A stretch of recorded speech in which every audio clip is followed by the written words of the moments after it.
What's up, scorers? Welcome back to the channel.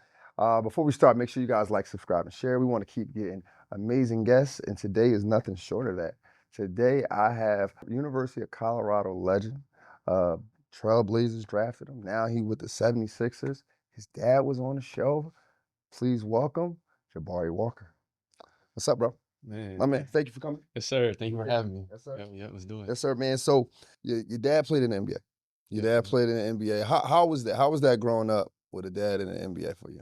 It's a cheat code. Yeah. Yeah, ultimate cheat code. Uh-huh.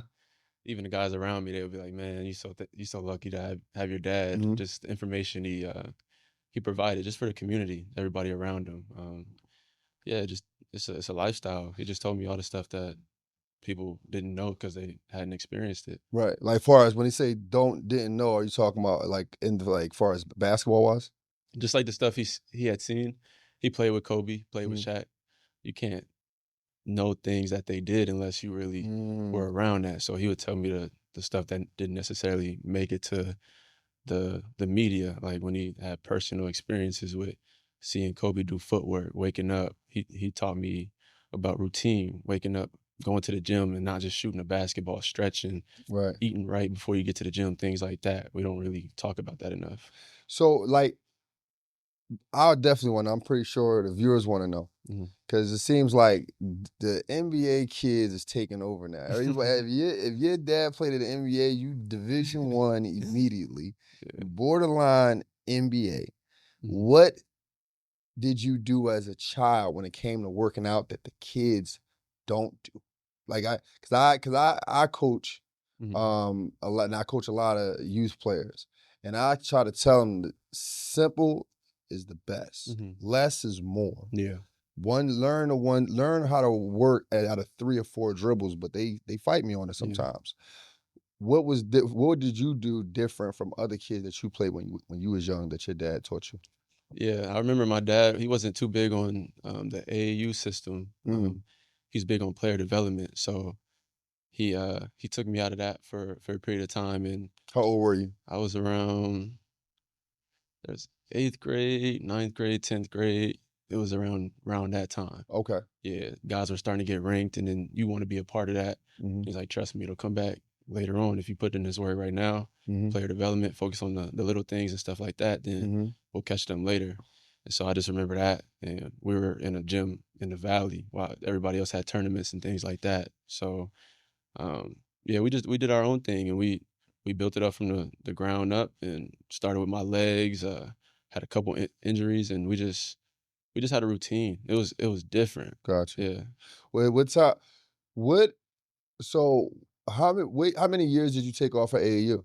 And do you think that hurt you? Did you think that hurt you when it came to your stock when it came to going to college? Yeah, no, ultimately I don't think it hurt me. I think even if I got success in the front end, it would have been temporary during that time.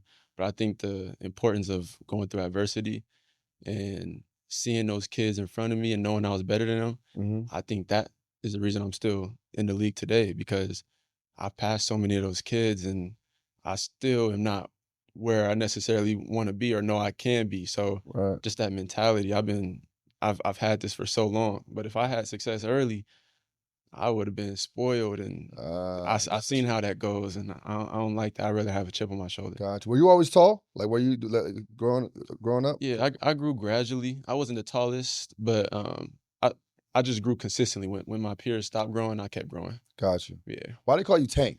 Man, how you know about Hey, how you know about that? Come on, bro.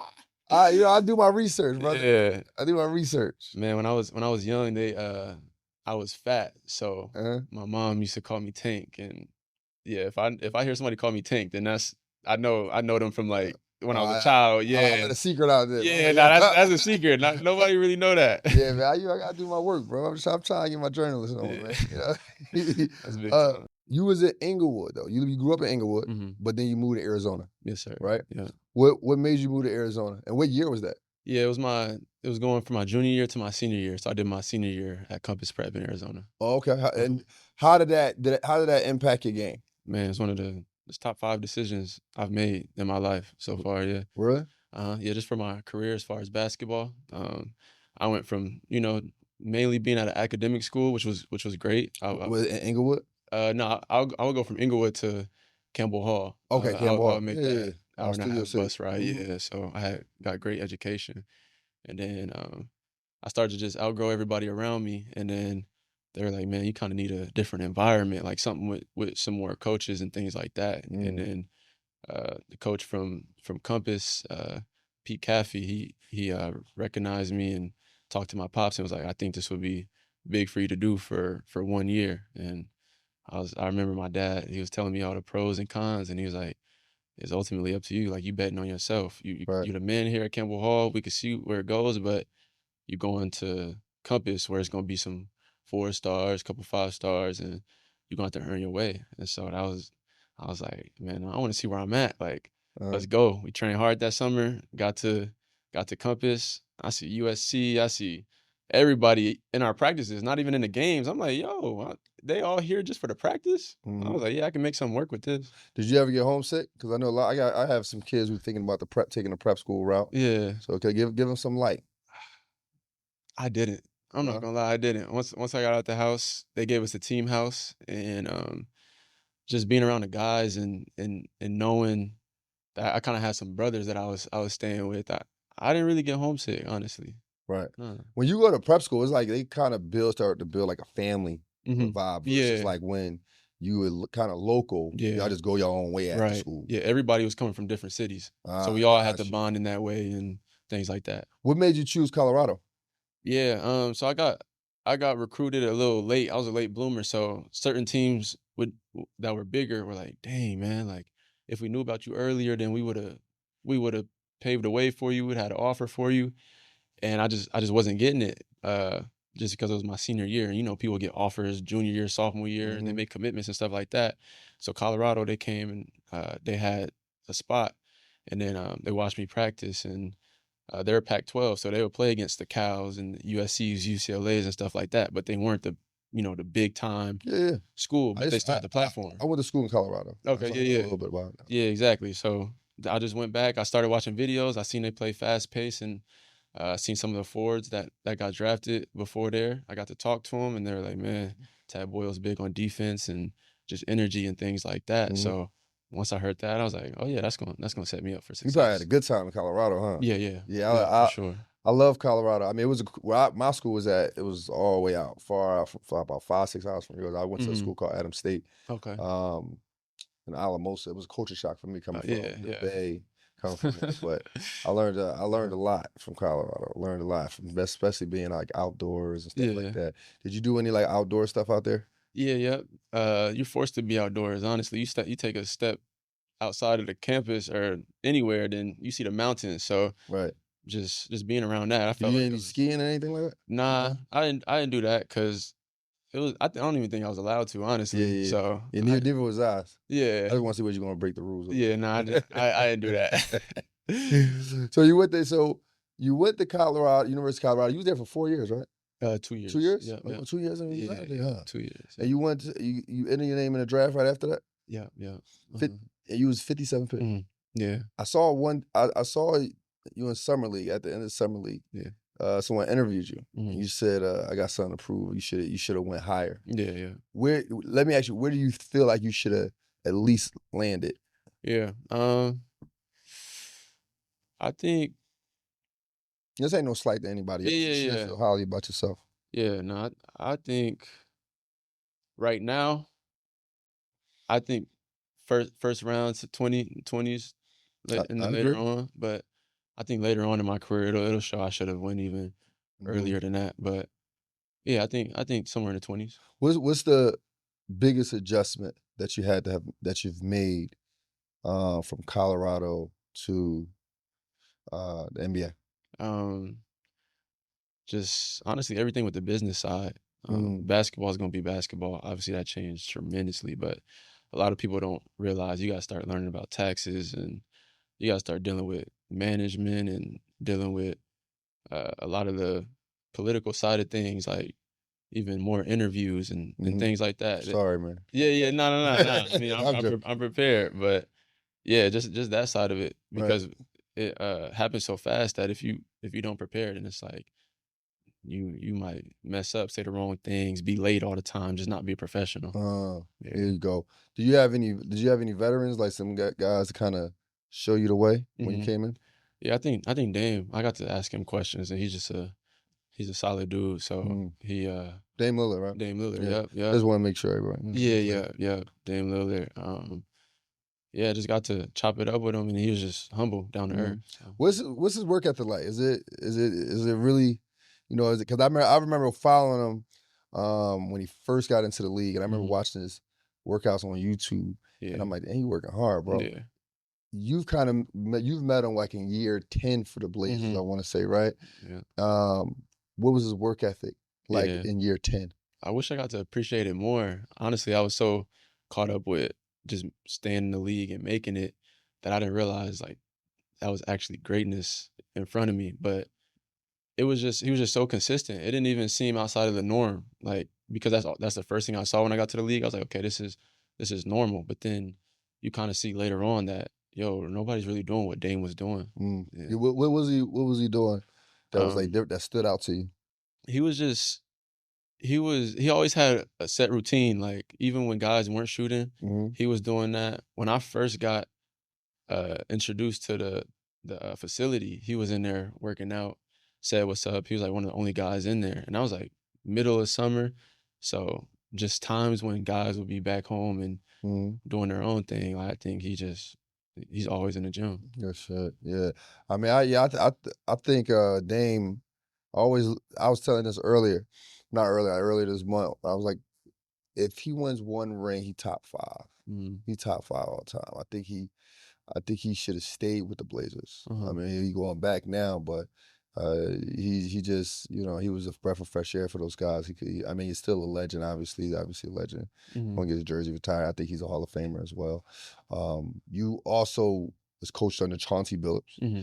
Chauncey Billups went to the University of Colorado as well. Yeah. What's one of the most important things you learned from him this far? I he was big on everyone just having a role and being an expert in that role. So Mm-hmm. I think especially with our team being young in Portland, they would tell us roles that we had, and I would just kind of talk to him about that. And he was like, "Look, if you do this and do it at a high level, then you earn more, and you continue to work on those other things. But just do what you know is gonna get you playing time." Right. So I think that differentiates a lot of young guys that stick in the league and don't. Uh-huh. Everybody wants the ball in their hands and they Yeah. want to play like they did in college. And Yeah. when you get to the league, you think everybody else isn't a pro. You think you just come to save the team, like. Right. But quickly you learn like everybody has a role. These are professionals. So I think as soon as I understood that, the corner, rebound, and defense was going to be my spots, Right. and I still work at night on things that I need to just in case that day comes, Right. then I think that's what I learned from him. He taught you well because Yeah. I tell people that all the time. Like casuals don't understand that part. Mhm. They don't understand that what you're seeing the best Yeah. athletes in the world Uh-huh. who was dogs for their college, Yeah, yeah. dogs for their high school, Uh-huh. but they now have a role. Just because they average 7, 5, whatever many points, Yeah. don't mean they can't give you 50. Man, it's crazy. Crazy. Is that the hardest thing to adjust to when you get to the league? As far as like, Yeah. you got the ball in your hand at Colorado. Mhm. Now they telling you, yo, man, look, be a double machine. Yeah, yep. It Yeah. it was tough. Even expecting it, like I knew that's what it would be, but there's so many games that you're doing that consistently, Mhm. and it's like you kind of miss the days where you at the park and just had the ball in your hands and things like that. But when you playing with these guys that are high level scorers, it's like this becomes your job. So you view basketball a little differently. It's not Mm. you bringing the ball up doing whatever anymore. It's like your job is to do this. This is gonna get you Mhm. paid. Do you want to play for fun and play for what they don't need you to do? Or do you want to make money, still playing the game, but just playing it in a different way? Mm. How is that though? Because you said you're doing it for so many games. Uh-huh. Obviously, the NBA has the most games. Yeah. Playing 82 games a season. Mm-hmm. How is that? How is that adjustment for you? Yeah, that was a big adjustment, especially that rookie year. Mhm. It's like by the time the college season would have been over, it's not even All-Star yet, and then Facts. All-Star break yet, yeah, in Facts. the NBA. So I'm like, I honestly thought it should have been illegal the way they had us Really? playing, but then I'm like, everybody else is okay with it. Like it's me, Uh-huh. I gotta adjust. Yeah. But the back to backs, people don't realize. Like they just turn the TV on, they're like, oh, okay, blah blah blah is playing, but you don't realize they played the day before, took a break. They played the day before that too. Like it's so many What's a games. typical? Because I want people to understand this. I try to Mhm. break this down to people. Obviously, I never played in the NBA, but Yeah. I understand it. I see it. I understand how hard it is on the body. Mhm. On a typical back to back, Mhm. what is that like? Are you get in 6 in the morning? Are y'all Yeah. get a rest? Do y'all go practice? Yeah. It could be worse depending on where you're flying from and where you Mhm. got to go next. But let's say the game ends at uh 10. The game ends at 10. We got to get on the plane, things like that, shower. So we get on the plane around 11, Mhm. maybe 12 sometimes. Get into the hotel. Earliest is like 1:30. Mm. Sometimes it could be later than that. And then don't let you get delayed on a back to back. You might Oh get in shit. 3 o'clock. So yeah, and then depending on how long that flight is, you gotta add that too. So it's yeah, you I gotta get straight to bed. Yeah, I can Yeah, imagine, bro, because that's strains on your body, and yeah. then you gotta play the game. You getting Mhm. hit up and down the court. Yeah, That's a different beast, and I don't yeah. think people want to understand that when you seeing guys drop 30 back to Uh-huh. back nights, Yeah, you want a different. That's a different level of basketball that's right there. different. As a rookie, Uh-huh.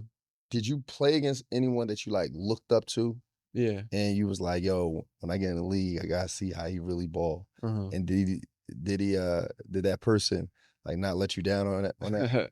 Yeah, that happened a couple times. Who we talking about? It has to be between Kevin Durant and LeBron for Word. me. Yeah. I think the first time I got in the game, I checked in, I was next to LeBron. It was like at a free throw line or Right, right. something like that. And I just remember I was like, yo, I could touch LeBron right now. Like I just had Right. that kid thought.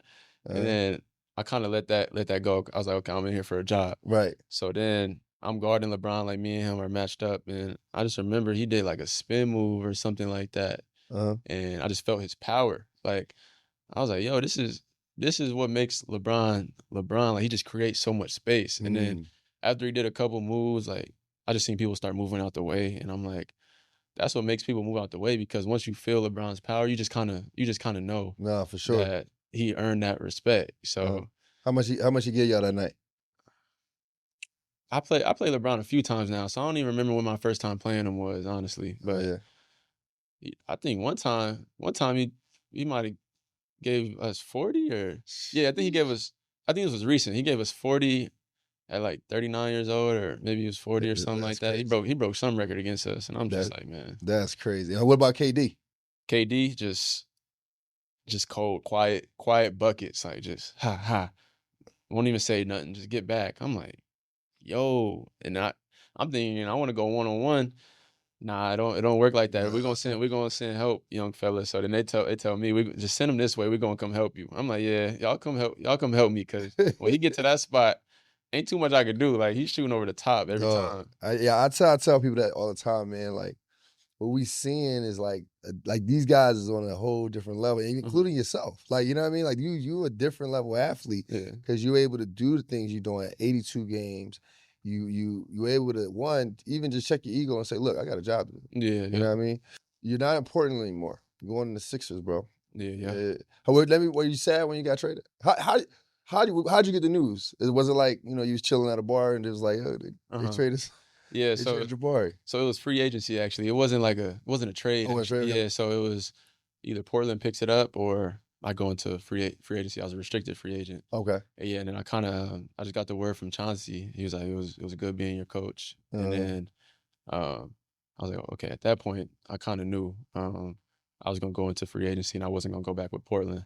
gotcha. So um, I was prepared for it, but then that night, like just memories and stuff with all my guys back in Portland, and then I got a home in Portland, so I started Mm, thinking about that. I got an attachment to that, and then just like 3 years. that's a good amount of time. Like you Great build amount of time. friendships. You like you got Absolutely. certain restaurants you like going Yeah. to, certain things like that. So then I just start thinking, I'm You was a like, fan favorite over there too. yeah, they love Uh-huh. me. Every time I was out, just all love. They appreciate that energy stuff. So yeah, it hit me. It hit Yeah, me. you'll get the same love from Philly, but I'm Yeah. telling you, man, just play hard. Mhm. Just play hard. Philadelphia fans gonna love you no matter win or lose. Yeah. They know you willing to dive in the stands, get the Yeah. ball, get double. They're gonna love you, bro. Yeah. Yeah. I'm excited. Well, so we got this segment called Brainwash the Thing Elite, right? Uh-huh. So what Brainwash the Thing Elite is when we talk about how we got over tough times, how we face adversity. You had a few injuries, even a concussion, Mhm. right? Yeah. Uh, w- you're trying to stay on the court. You're trying to keep your job. You're trying Mhm. to prove yourself, but damn, these injuries keep happening. Yeah. What is the mental process? What are you thinking about? How are you keeping yourself positive? Yeah. I think there's certain things you can see when you're not playing. Mhm. You kind of see the game differently. So if you don't waste time just moping around about your injury, then you could actually still improve. Like I don't know if you have this experience, but when you're not boxing, like when you watch boxing or watch certain fighters Mhm. and you come back and start boxing, then it's like almost kind of like you've been working. Like Yeah, you no, start doing new stuff. 1,000%. Yeah. So it's kind of like that with basketball. You see different things in offenses. You see where people are messing up, and you're like, okay, when I get back, I want to try that immediately, and then I want to be able to add this. So it gives you time to break out of the little routine that you had where you was running things the wrong way and Mhm. just kind of fix it. So So you found the positive in it. yeah, I found a positive in it for sure. Yeah. I think that's the biggest thing. I think people get to a certain space where they not playing, they don't want to be bothered with it. Yeah. You know, they kind of like, like you said, moping around, Yeah. not doing their job. Mhm. I know when I tore my ACL, I was kind of, I ain't gonna lie. I mean, it was during the pandemic. It wasn't really much for me to do Mhm. other than mope. I felt like at the time. But no, I think that's it. I think that's important for kids to know because a lot of kids get injured, Yeah. and they're doing their best. They're trying to get to get their goals, Yeah. reach their dreams, and they get injured. Nah, You 100%. living in your dreams. You living in your dreams. Yeah. Let me ask you about that. When you got drafted, was it Uh-huh. how was that feeling? Man, it was ooh, draft night was a time. Actually, I had a lot of tears, but there were tears for different reasons. Right. My first reaction was disappointment, was upset Hmm. because I went so late. And my dad actually, he was the person that called me out. He's like, "Man, you got all these people here for you, and you're just upset. Like you're not really enjoying the moment. You know, Right. this is a one-time opportunity. You got drafted. Only 60, even that time it was 57, 58 people Hmm. because there was two picks that didn't get drafted or whatever. So only 58 people got drafted Wow. that year. Like the percentage of that is so rare. Very. And then I'm disappointed because I went second round. I thought I was gonna go first round and things like that. So at first I'm crying because I'm upset and things. But then once he said that, I was like, man, I looked around. I had my homies to the right, homies to the left, had my mom right there, had brothers, sisters all around. And then I corrected that Mm. right away. That's good. I mean, I think living in the moment, being in the moment is Mhm. very important because we often get caught up with the what we could have had or what we should have Mhm. or the things that we should have in the future. Yeah. I think that's good for you, especially being young, man. Like a lot, I wish I would have known that as a kid. You know what I mean? Yeah. And when you was growing up, who was your favorite basketball player? You can't say Mhm. your dad, bro. You can't say your dad. I would never. I wouldn't say that. um, Kevin Durant for Kevin sure. Durant for sure. Yeah, yeah, yeah. Used to wear his shoes, all that. Yeah, because you young. You about 23, I believe. Yeah, You was 23. Yeah. 23. Mm. So you only know like when you think of basketball, that's the only people you know. Yeah. Bron, Uh-huh. KD on his 17th year, I Yeah. believe, something like Yeah. that. And Bron is on his 22nd year, so he been Yeah. playing your whole life. Yeah. I only know certain parts of LeBron's career too. I don't even know like the Yeah, early parts like that. because I mean, I always say like to be actually confident to understand basketball, you have to be Mhm. like 8. You Yeah. have like 8 years, for 7 to 8 years old to actually sit down and Yeah. watch it. Yeah. Did you ever try to like is Kevin Durant a guy you try to mold your game around? I did, but then I realized how different he is and how Mhm. my body type wasn't gonna be like his. Mhm. But when I was younger and I was taller than a lot of people and I just had long legs and I was skinny. Then for that time, I was like, okay, I'm Kevin Durant of the 8-year-olds or whatever. But as people catch up, you realize you're gonna be 6'8" and not 7 feet. Then you start taking some of his skill sets, but you don't just be like, oh, I'm gonna be Kevin Durant. Gotcha. Who was like your top 5? Like I always ask that question because people gotta know who like your top 5 of all time. Yeah, LeBron, MJ. MJ? Yeah. Your pops love MJ, bro. Yeah. Me and him was going back and forth with that one. What?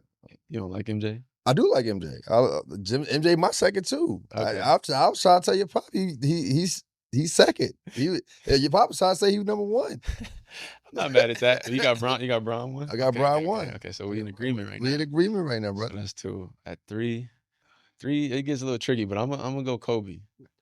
Okay. Okay. I got Kobe 4. Okay, I'm gonna go Kobe 4, and I'm gonna go Magic. I'm gonna go Kobe 3. I'm gonna go Magic 4. Magic 4. That's fair enough too. I like Magic. Magic 4, and I'm gonna go Kareem 5. Kareem 5. Yeah. That's a solid list. I mean, you can't go wrong with any of those guys. I mean, I like Magic. He kind of changed the game for the point guard position. And same thing with Kareem. Kareem, 6-time MVP. Yeah. Obviously, champion every time. So I give you that. Who made, out of all the guys you've named, who made the biggest impact, like you think, in the game of basketball? God, that's tough. It's between LeBron and Kobe for me. Yeah. But I'm gonna go Kobe. Yeah, I'm gonna go Kobe. Kobe fadeaway, Kobe shoes. The way the Mamba mentality. Yeah. Just all that. I always say that, man. I think Kobe definitely changed the game. I think he's the blueprint of work ethic. Yeah. When you think about work ethic, exactly. It's like you got to try to get to that. Yeah. If you can get to the Mamba mentality, you're a different type of person, right? Because that's ultimately what it is. It's just like being a different type of person, than everyone else. What should we expect out of you for the Sixers? I should have asked you that earlier because I know people want to definitely know that. First of all, just being a great teammate, bringing great energy every day. Just a genuine person. I feel like I want to see others around me win. So, just a great vibe and then great energy on the court. If it's the last thing I do, then it's gonna be competing. Like that's what I really want to do. So just all that, and then that comes with scoring, it comes with rebounding, it comes with playing defense. But just the baseline is competing. I want to win. So yeah. What? So I mean, I'll let your secret out. Your nickname Tank. What do people like? Give us something that people don't know about you. I think if people would definitely need to know more about you. If I spent a little bit more time in my ping pong instead of basketball, I'd probably be in the Olympics. Really? You that nice in ping pong? I'm nice. Really? I'm nice. Yeah, you can ask my dad. He knows I'm nice. When did you start playing ping pong? I started when I was like, I started young. I started when I was like 5th, 6th grade, and then that's what planted the seed. And then we had a table. I think it was 8th or 9th grade at my school, and then I used to just run everybody off the table. Like, word. Yeah, just go there when the bell rang, grab the paddle, I'm first on, and just. Did you play any other other sports outside of basketball before growing up? Yeah, I tried football. It was like 4th or 5th grade, and I was good. I was really good. I caught every football. The coach was like, "Man, you throw him the ball, he gonna catch it." He said that in front of everybody. He told the parents that, all that. But that was the week we didn't have the pads on. The day we put the pads on, they start throwing the football to me again. Man, I can't see the ball anymore. Like the helmet is all in my way. I start hearing footsteps. Like everything got messed up. I was like, yeah, I don't know if I can do this no more. Bro. I don't believe it. I stopped at the flag football, bro. I was good. We couldn't afford. I wanted to do it, but we couldn't afford the equipment. Yeah, I wanted to make it easy on my mom and be like, you know what, man, just give me some $40 pair of basketball shoes. And I just go out to the park and I shoot around all day. That made my life easy. You know what I mean? What you plan on doing when you get to Philly? Have you had a Philly cheesesteak yet? Nah, I haven't had a Philly cheesesteak. Not like. Are you even interested in having a Philly cheesesteak? I am. I want a real one though. I feel like the ones that I've been seeing is kind of ruined mine. So you never had it at all, like anywhere else, like even in Portland. I'm pretty sure Portland got some Philly cheesesteak place out there. I had a couple when I was younger. I definitely didn't have none in Portland, but when I was younger, I had some out here, and then people just kept telling me it wasn't a real Philly cheesesteak. So I've had whatever version California has. You know, I'll tell you off camera, but it's a cheesesteak. It's an authentic cheesesteak place. Out here? Yeah. That I personally go to, and I can stamp it for you. I might as well wait now. I'm about to leave. No, for Leave sure. in a little bit, so. I 1000% agree. Definitely wait. Definitely wait. We was talking off camera about you boxing. That's why I lost my train of thought. Uh-huh. We was talking off camera about you boxing. What has boxing done for you as a person? Because for me, I always say every man should try some type of a combat sport. Uh-huh. So for a few reasons. One, you realize you can't fight. Yeah. 2, self-discipline. Yeah. 3, emotional control. What has it helped you with? Man. Like 10 things. 10 like Name 'em, man. Like, yeah, a lot. I could ramble a little bit. Yeah, man. Okay. It is a podcast. That's the difference. Okay, I'm used to the interviews. That's the thing. I'm trying to be precise. You was answering these motherfuckers quick. Yeah, exactly. This is my first time being on a podcast. Yeah, you supposed to just chill, vibe. Yeah. Okay. Yeah. I like the podcast vibe a little bit more. Yeah, yo gotta just answer them straight up. You got, Yeah. you know, you could tell me like, yeah, you know, but I gave KD some buckets too, man. Okay. See, that's why we gotta do a second part at some point. No, we can keep going. We got some time, brother. Um, you know what? Before you go ahead, answer the question. I hold off on it. Okay. Yeah. So with boxing, I walked in the gym and the coach was like, "Do you want to learn how to fight, or do you want to just get in shape?" And then originally I went in just to get in shape, but I thought about it. I was like, I really don't know how to fight. Like you kind of act like you would know how to fight in a situation, but deep down, like it's never really happened. So Right. So I kind of had that feeling. I was like, I know deep down, I don't really know how to do that. So, but I could fix it right here. So I told him, I was like, train me like a boxer. Like forget me playing basketball. Just treat me like a boxer. And we start going in, and we don't even talk much about basketball. We just I start being around the fighters and talking to them about their lifestyle, and I start moving around with some of them, and I kind of fit into the boxing community, and so I have this basketball life now at this point where I train in the morning, get that out the way, then I go home or go back to the boxing community, and I'm like, I got 2 separate lives now. So that's a fact. Yeah, it's definitely different. Boxing and basketball, 100% completely different. Yeah, so I'm doing a boxing thing now, and I'm learning that your confidence goes up right away. Like, oh, for sure. You know that you can de-escalate situations without just feeling that threat. Yeah, exactly. Like you walk in rooms like, listen, man, I probably can kick everybody. Yeah, exactly. So you just start to speak a little slower. You start to just come up with different solutions, knowing that the last solution is we could take it there if we have to. Right. So that's what I was saying about the emotional control. Yeah, there you go. Yeah, like the emotional control part of it is like when I was younger, I get into like, the verbal altercations. You feel like, all right, I got to make sure that I'm first to hit. But now that I've been boxing for so long, I know like, look, let's calm everything. Yeah. You know what I mean? Because I know where I can take out. We can go with this, but especially after you get hit. Yeah, for sure. That's one thing too. Like once you hit in the midst too. That's a whole thing. Like you develop skills with that. But then when you actually get hit, then it's like, okay, how do I react to this? And then when you get hit and you keep going, then it's like, all right, that's another level. Yeah. I mean, and I was watching you on Instagram. You was hitting the mitts. You was working with a guy who went to a gym I used to go to. What's his name? Scott Walker? Yeah. Yeah. Good. He a good fighter. Yeah. And I was like, yo, my man hitting hard. Like, my man must have had a bad day of practice. Because my man over here hard as shit, man. Yeah. You gotta do you spar at all? No? Yeah. I don't even know how much I can really say about that, but I've had my moments. Yeah. I mean, he just move around. He don't spar. Yeah, he move around. He around. Tap. It's like slap boxing your buddies, man. Yeah, everybody's done it. He ain't getting hit. Yeah. Focus on And basketball. if you do it the right way, use your jab, then you really not. For me, I got long arms, so you really don't have to get hit.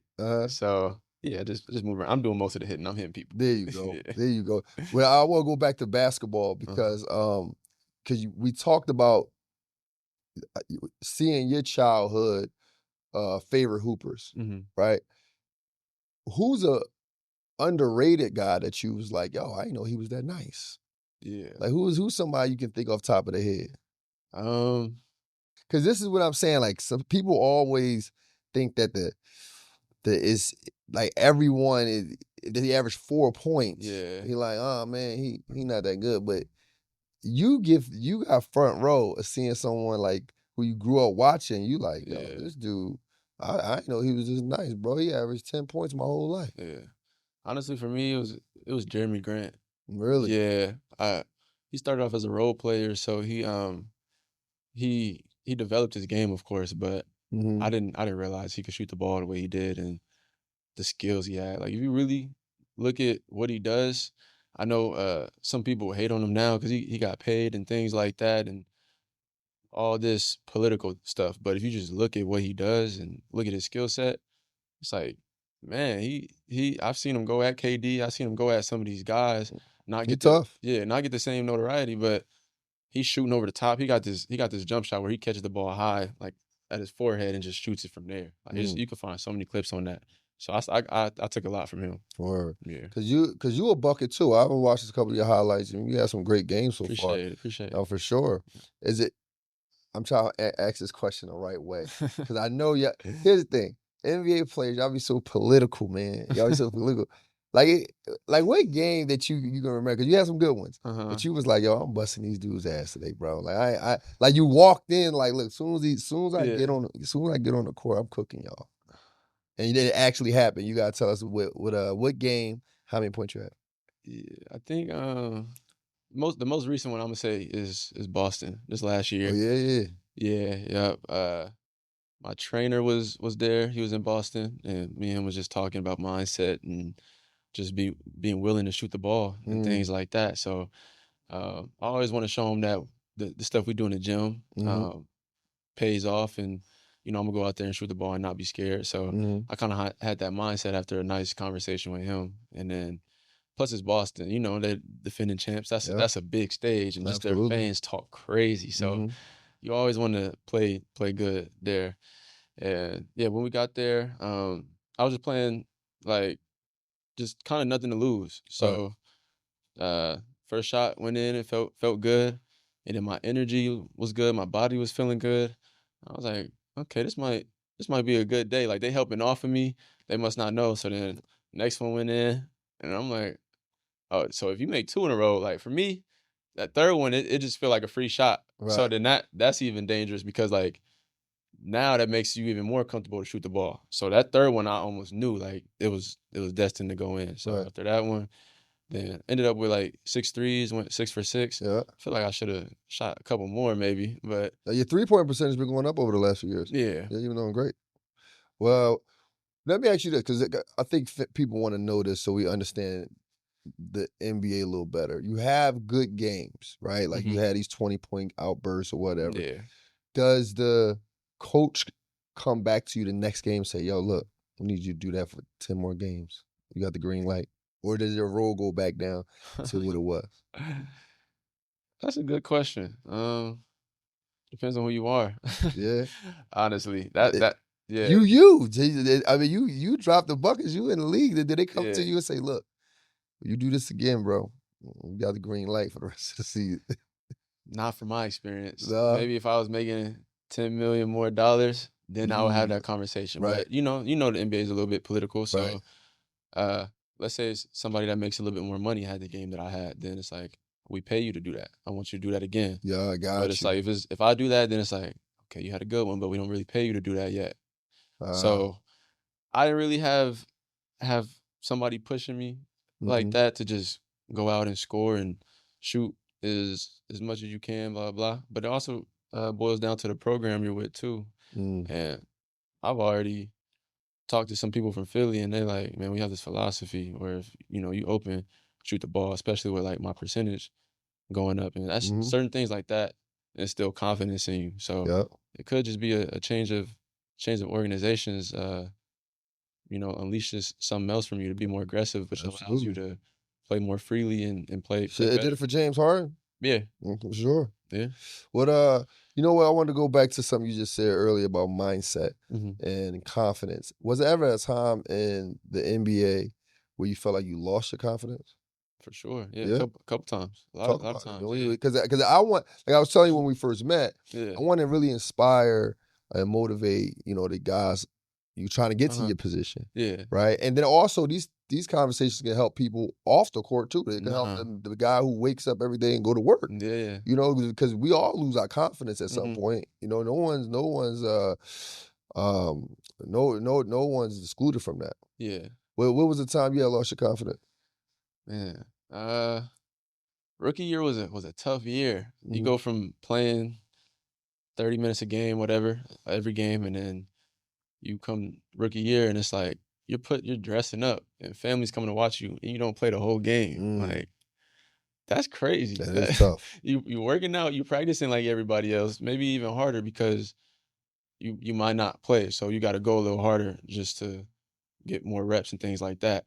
And then when the fun part comes and the arena's packed, you got the smoke coming out everywhere, you got the Jumbotron working, fans cheering you on, things like that. And you're like, bro, if I get in there, I know I can do something, like just off my energy right now. Right. And then it's like they don't look down to you. They don't look down your way and call your name. And that happens over and over again. It's like, yo, like, what am I getting paid? What am I getting paid for? Like, right. It's like, am I robbing the bank right now? Like, but then you gotta remember, like, your time will come. And I had some good people around me that told me that. They were like, man, that first year, second year, even third year, sometimes it's tough. Right. So I had to just stay in the gym and realize, like, I got confidence from my workouts, making 23s in a row, 10 threes in a row, tween, still having my bag, and then hitting shots in my workouts. I'm like, man, whenever they use me, I'm gonna be ready. Like, I know I'm nice. You just kind of got to keep that. But if you don't work out and get your confidence from the people around you and things like that, then that's how young guys end up out the league. They stop working, they stop shooting the ball. It's all mental. That's a good question. There's layers to that for sure. Yeah. You got to use my method. What I used to do when I used to sit the bench. I used to put my here we go. I used to put my chair out. So when you look down, you see me. I'm yelling louder than anyone else. I don't care what he do. Free throw, let's go. Yeah. You got to use my method. I'm telling you. You don't sit all the way at the end of the bench. You got fact. You know what you do? Take the warm up off. Because he might subconsciously think that you was in the game already. Like, hold up. Yo, get back in there. I'm telling you. Okay. These are gems right here, bro. Yeah. Like, when I was on the bench, I was in school one night. I used to take my warm up off and pretend like I was already in there. Yeah. Because he forget he into the game like everybody else. Yeah. So listen, I'm trying to help you out here, man. Yeah, you might have a little point with that one. Yeah. Look, man, we're gonna close it out right there, bro. I really appreciate you coming on, bro. This is a scorer society, so what we call a scorer is a person who can handle adversity, who can handle and score in many ways. That's what a scorer is. Sometimes you might have to move without the ball to get your bucket. Same thing in real life. Sometimes you might not start as a CEO. You might have to move your way up. That's moving without the basketball. Yeah. Sometimes you have to create your own lane, like you create your own shot. And that's exactly what you did in life, bro. And we're super happy for you. I look forward to seeing you play for the Sixers this year. Yes, look forward to do your thing. Look forward to seeing your journey. And my friend, you are a scorer. Welcome to Score Society. I love it. I love it. Appreciate it. Yes, sir. Appreciate you. Man. Yeah. All right, there you have it. Another interview for Score Society. Make sure you guys like, subscribe, and share. Until next time, let's continue to think elite and together. Welcome to Score Society. There you have it, another episode for Score Society. Make sure you guys like, subscribe, share, follow us on all social media platforms, TikTok, Instagram, YouTube, at Score Society. Let's continue to think elite and together. Welcome to Score Society.